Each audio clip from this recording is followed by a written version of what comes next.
Hello mga biga umigo. So I will share to you what are the requirements kung first time ka na OFW uuwi ng Pilipinas or yung tinatawag nila ngayon na Thailand Digital Arrival Card. Nag-effect siya May 1st. So pagbalik ko dito, nag-ano din ako niyan online. So you have to do it 72 hours before your flight.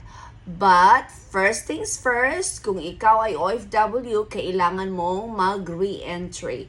Before ka uwi ng Pilipinas, punta ka ng immigration, mag-secure ka ng re-entry mo para pagbalik mo, may visa pa rin ang work permit mo.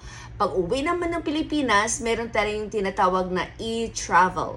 Arrival card din yan na before arrival card, ngayon din online na din siya na kailangan nating i-fill up bago tayo makarating ng Pilipinas. So kung ikaw ay first time na OFW o nag-work ka dito tapos first time mong uuwi, ano bang mga requirements? So kailangan mo of course your passport, your work permit, yung kukuha ka ng contract sa employer mo, ipa-certify mo yan sa Philippine Embassy.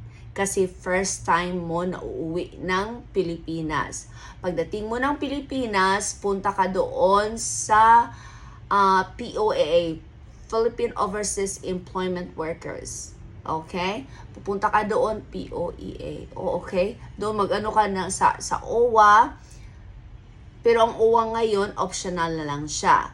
So, yun ang iano mo, isabit mo siya para magkaroon ka ng OEC.